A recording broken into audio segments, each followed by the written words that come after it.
नमस्कार, स्वागत है आपका आज के एक और वीडियो में। आज की इस वीडियो में हम जानेंगे प्रोनाउन यानी प्रोनाउन किसे कहते हैं, प्रोनाउन का कितने भाग होते हैं, how many types are pronoun, बिल्कुल बेसिक से एंड लेवल तक। तो चलिए वीडियो को स्टार्ट करते हैं।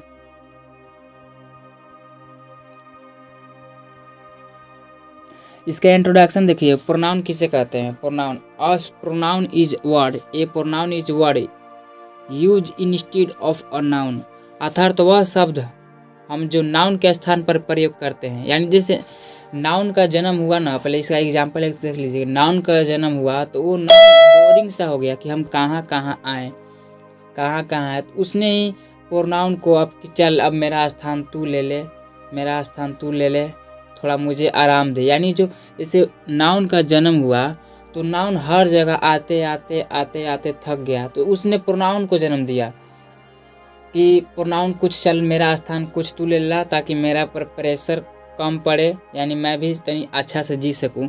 यानी कहने का अर्थ यह है कि वह शब्द जिसे हम नाउन के स्थान पर प्रयोग करते हैं उसे प्रोनाउन कहते हैं। जैसे I, we, you, she, it, they, etc. देखिए एग्जाम्पल देखिए, Rohan is a good boy, he is my friend. देखिए सॉरी, रोहन बोल रहे हैं Rohit is a good boy, he is my friend. देखिए अब इसका हम हिंदी भी लिख लेते हैं, क्योंकि कुछ लोग अंग्रेजी देखकर घबराने लगते हैं कि नहीं हो पाएगा मुझसे। अरे होगा, तुम ही से होगा। Rohit is a good boy, he is my friend. तो रोहित एक अच्छा लड़का है, वह मेरा दोस्त है। देखो इसका हिंदी। बार बार रोहित मान लीजिए किसी सेंटेंस में हम लाएंगे तो सेंटेंस का भादापन होगा, इसलिए हम आपको एग्जाम्पल थ्रू समझा रहे हैं कि प्रोनाउन क्यों जरूरी है, नाउन के स्थान पर क्यों आया। जैसे Amira is a beautiful girl, she is 10 year old. Amira एक सुंदर लड़की है, वह 10 साल की है। ऊपर दिए गए एग्जाम्पल में नाउन के रूप में रोहित एंड अमीरा, नाम है तो नाउन है, नाम है तो नाउन है, याद रखिएगा, का इस्तेमाल किया गया। और बाद में रोहित एंड अमीरा के बदले प्रोनाउन के रूप में ही एंड सी का इस्तेमाल किया जाएगा या किया गया। देखिए हम लोग नाउन की रेपिटेशन से बचने के लिए, वही से बोले कि बार बार नाउन का आने से नाउन बोरस हो रहा है कि बार बार मुझे जाना पड़ रहा है। बार बार नाउन को रेपिटेशन होने से प्रोनाउन का रेपिटेशन से बचने के लिए प्रोनाउन का उपयोग किया गया। यानी क्योंकि वाक्य में बार बार एक ही नाउन का उपयोग करने से उनकी सुंदरता यानी भादापन हो जाती है। वही हम बोले, यही कारण है कि हम नाउन के स्थान या नाउन के बदले में प्रोनाउन का उपयोग कर रहे हैं अब। तो देखिए वहाँ पर समझ गए कि प्रोनाउन किसे कहते हैं, सर्वनाम किसे कहते हैं। सर्वनाम एक ऐसा शब्द है या ऐसे शब्द को कहते हैं जो संज्ञा का स्थान पर आता हो। यानी जो संज्ञा कोई पूछेगा क्यों आता है तो बोल दीजिए कि बार बार नाउन आने से उसका दिमाग चकरा गया नाउन का, उसने अपने स्थान पर प्रोनाउन को बैठाने के, चलो मेरा दिमाग थोड़ा हल्का हो, थोड़ा मैं भी रिप्लेस हो रहा हूँ, मेरे जगह थोड़ा बहुत कुछ तू ले ले। तो सर्वनाम के प्रकार देखते हैं। चलिए आगे देखिए सर्वनाम के प्रकार। पहला है पर्सनल प्रोनाउन। वे प्रोनाउन जो तीनों person, first person, second person, third person, he और सी में इस्तेमाल होते हैं उन्हें पर्सनल प्रोनाउन कहते हैं। वे प्रोनाउन जो first person, second person, third person, he और सी में इस्तेमाल होते हैं उन्हें हम पर्सनल प्रोनाउन कहते हैं। हिंदी में पर्सनल प्रोनाउन को पुरुषवाचक सर्वनाम कहते हैं। याद रखिए हिंदी में पर्सनल प्रोनाउन को पुरुषवाचक सर्वनाम कहते हैं। दूसरा है पोसेसिव प्रोनाउन। इसके अंतर्गत अधिकार बताने वाले प्रोनाउन आते हैं, जैसे माई मेरा अधिकार है उस पर, his car is my, it is yours, it is ours, he is my, hers, theirs. Hindi में पोसेसिव प्रोनाउन को अधिकारवाचक यानी वह मेरा उस पर अधिकार है सर्वनाम कहते हैं। तीसरा है डेमोन्स्ट्रेटिव प्रोनाउन। व्यक्तियों या वस्तुओं की ओर संकेत करने वाले को डेमोन्स्ट्रेटिव प्रोनाउन कहते हैं। व्यक्तियों या वस्तुओं की ओर संकेत करने वालों को डेमोन्स्ट्रेटिव प्रोनाउन कहते हैं, जैसे दिस, डैट, दोज, दीज। यानी कि that is my dog, this is pen, यह कलम है। किसी की ओर संकेत कर रहा है, या व्यक्ति है, चाहे this is person, this is man, this is my husband, ऐसा ही।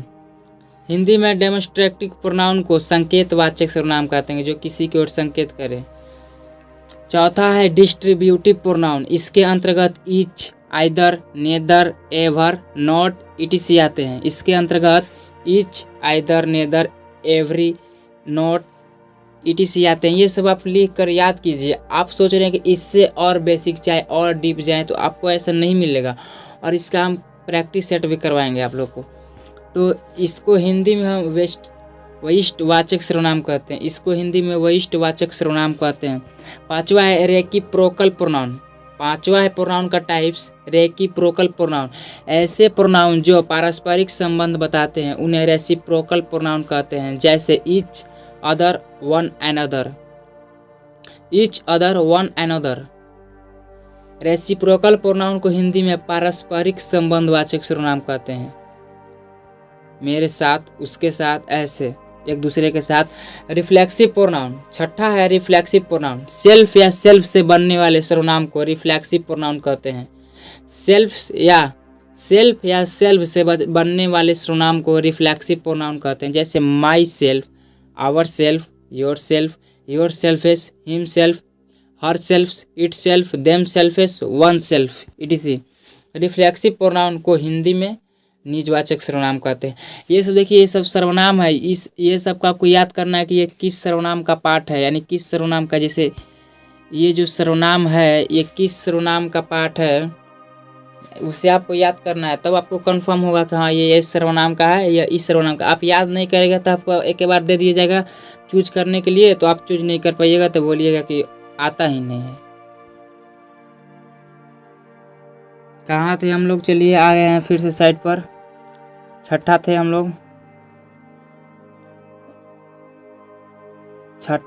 लोग रिफ्लेक्सिव प्रोनाउन। सेल्फ या सेल्फ से बनने वाले सर्वनाम को हम लोग रिफ्लेक्सिव सर्वनाम कहते हैं। रिफ्लेक्सिव सर्वनाम यानी प्रोनाउन, जैसे myself, ourself, yourself, yourselves, himself, herself, itself, themself, oneself. ये सब आपको याद करना है। रिफ्लेक्सिव प्रोनाउन को हिंदी में निजवाचक सर्वनाम कहते हैं। रिफ्लेक्सिव प्रोनाउन को हिंदी में निजवाचक सर्वनाम कहते हैं, निजवाचक। छठवा इम्फैटिक प्रोनाउन। इम्फैटिक प्रोनाउन देखिए, इसको इम्फैटिक प्रोनाउन किसे कहते हैं? देखिए याद, myself, ourself, yourselves, himself, herself, itself, themself, oneself का प्रयोग कर्ता के ऊपर दबाव डालने के लिए करते हैं, तो इन्हें हम इम्फैटिक प्रोनाउन कहते हैं। इम्फैटिक प्रोनाउन को हिंदी में दवा सूचक सर्वनाम कहते हैं, दवा सूचक सर्वनाम।